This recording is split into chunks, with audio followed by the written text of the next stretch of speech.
Alors bonjour à tous, heureux de vous retrouver sur YouTube, chers amis, en ce mercredi 23 novembre 2022, 14h49 heure du Québec.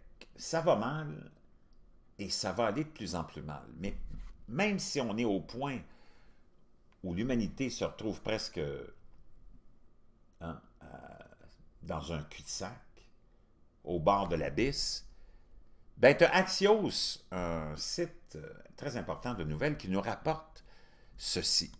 Et c'est fascinant. Ça a été publié hier. L'économie lunaire est à venir.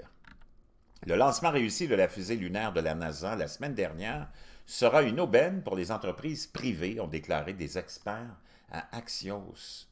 Alors que la croissance économique mondiale ralentit, l'exploration de l'espace et de la Lune pourrait devenir une source d'allumage pour de nouvelles entreprises et de nouveaux emplois. Le lancement réussi d'Artemis ouvre la porte à l'expansion de l'économie lunaire, a déclaré Takeshi Akamada, le PDG d'Espace, qui prévoit de lancer sa première mission privée sur la Lune le 28 novembre. Donc ça, c'est dans 5 jours.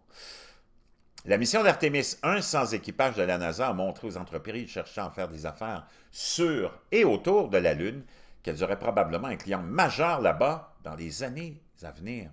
La NASA prévoit d'envoyer des personnes sur la surface lunaire d'ici 2025 et de créer éventuellement une présence lunaire soutenue avec des bases et tout, si c'est peut-être pas déjà fait. Des entreprises privées, dont Espace et Astrobotic, prévoient déjà d'envoyer des missions sur la surface lunaire, livrant des marchandises non seulement aux clients gouvernementaux, mais également à d'autres entreprises.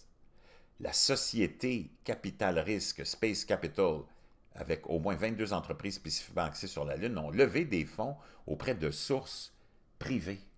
Au cours de la dernière décennie, au moins 781 millions de dollars d'investissements privés ont été consacrés à l'industrie lunaire. Donc, pendant que si on tire le diable par la queue, de tous ces gros bonnets qui s'en vont maintenant, avec la technologie probablement disponible à leur portée, s'installer sur la Lune, entre autres, et explorer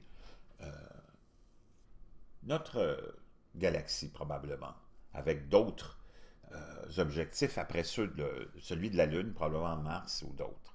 On sait qu'il y a beaucoup d'argent dans l'espace, hein, de minéraux, et c'est fascinant de voir ça et comment ça va se déployer et ça va aller très très vite.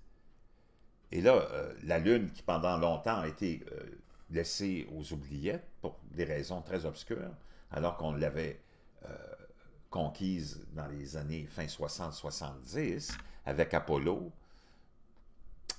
là, on en est rendu là.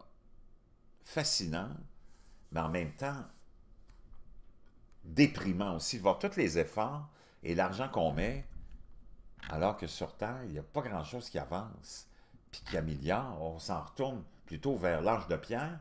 L'électricité devient de plus en plus rare, l'énergie vient de plus en plus rare. On semble nous envoyer dans une nouvelle ère où on sera éclairé à la chandelle, puis on voyagera à pied. Je ne sais pas c'est quoi leur but ultime, mais en tout cas, pour l'instant, l'élite semble obsédée par la Lune. Wow!